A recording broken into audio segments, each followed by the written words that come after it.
চাউল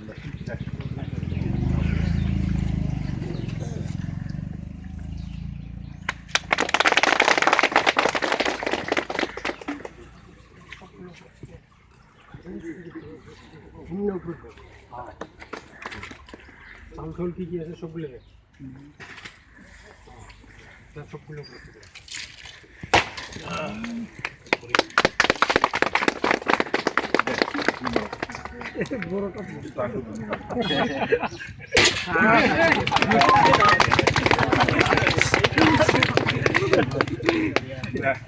Yes.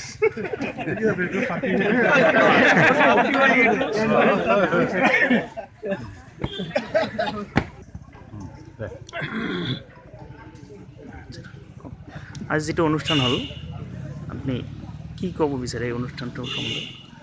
আজি আমাৰ এই চিতেলা মিস্ত্ৰীপাৰা অঞ্চলৰ ৰাইজৰ যিটো বহুদিনীয়া এটা দাবী আছিলে, ইয়াত এটা কমিউনিটি হল বনাব লাগে আৰু এই দাবীটো লৈ পেলাই তেওঁলোকৰ ফালৰ পৰা যিহেতু মোৰ মানে ওচৰতো গৈ পেলাই আনুষ্ঠানিকভাৱে আবেদন জনাইছিলে আৰু তেওঁলোকৰ আবেদনৰ প্ৰতি সঁহাৰি জনাই মই অসম চৰকাৰৰ আমাৰ WPT-BC বিভাগৰ শিডিউল কাষ্ট সাব প্লেনৰ যিটো ফাণ্ড আছে এই ফাণ্ডৰ পৰা কমিউনিটি হল বনোৱাৰ নামত আজি প্ৰায় 25 লাখ টকীয়া যেটা এটা আঁচনি, সেই আঁচনিটো মই চেংচন কৰি আনিছোঁ।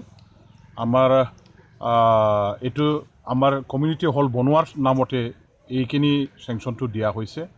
মই ভাবোঁ অসম চৰকাৰে যিটো চেংচন দিলে আমাৰ শিডিউল কাষ্ট সাব প্লেনৰ পৰা এইখিনি পইচা দি আমাৰ এই মিস্ত্ৰীপাৰা অঞ্চলৰ ৰাইজৰ যিটো এটা কমিউনিটি হল বনোৱাৰ দাবী আছিলে সেই দাবীটো পূৰণ হ'ব আৰু এই কমিউনিটি হলৰ দ্বাৰা দি ৰাইজে যথেষ্ট উপকৃত হ'ব।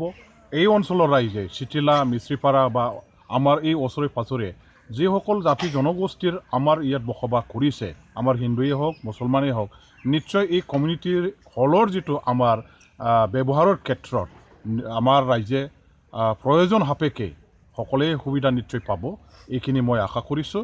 আৰু ৰাইজৰ স্বাৰ্থত এই কমিউনিটি হলটো যাতে সোনকালে বনাই ৰাইজৰ হাততে গঠাই দিয়া হয়, ইয়াৰ কাৰণে যিসকলে এতিয়া টেণ্ডাৰৰ কামটো পাব তেখেতসকলক সোনকালে নিৰ্মাণৰ কাৰ্য সম্পন্ন কৰি দিবৰ কাৰণে মই তেখেতসকলকো মানে আহ্বান জনাম। মই আশা ৰাখিছোঁ ৰাইজে যথেষ্ট নিশ্চয় ভাল পাইছে, ময়ো ভাল পাইছোঁ।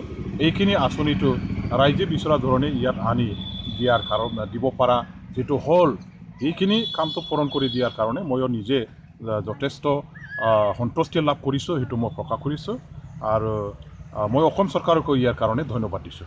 স্যাৰ, কিমান দিনৰ ভিতৰত এই আঁচনিটো সফল হ'ব বুলি ভাবে? সেইটো এই বছৰৰ ভিতৰতে কমপ্লিট হৈ যাব, এই বছৰতে কমপ্লিট হৈ যাব। এতিয়া কাৰণ ঘটনাটো হ'ল যে 2-3 দিনৰ ভিতৰতে এটা MP ইলেকশ্যনৰ কাৰণে অধিসূচনা জাৰি কৰিব। ইয়াৰ কাৰণে অলপ কিছুমান কড অফ কণ্ডাক্টৰ ইয়াত নিয়ম যিহেতু লাগু হ'ব, সেই কাৰ্যক্ষেত্ৰত অলপ 2-3 মাহমান হয়তো অসুবিধা হ'ব। ইয়াৰ পাছত এইটো পূৰ্ণগতিত ইয়াৰ কামটো চলি থাকিব আৰু সেইখিনিতো আপোনাসকলে চবে সহযোগ কৰিব লাগিব, ধৈৰ্য ধৰি থাকিব লাগিব। মই সময়ত আকৌ ৰাইজৰ মাজত আহি পেলাই নিৰ্মাণ কাৰ্যৰ কাৰণে যিটো চোৱাচিতা কৰিব লাগে মই নিজে চোৱাচিতা কৰিম আৰু ৰাইজকো চোৱাচিতা কৰাৰ কাৰণে যাতে সজাগ হৈ থাকে এইখিনি মই অনুৰোধ কৰিছোঁ।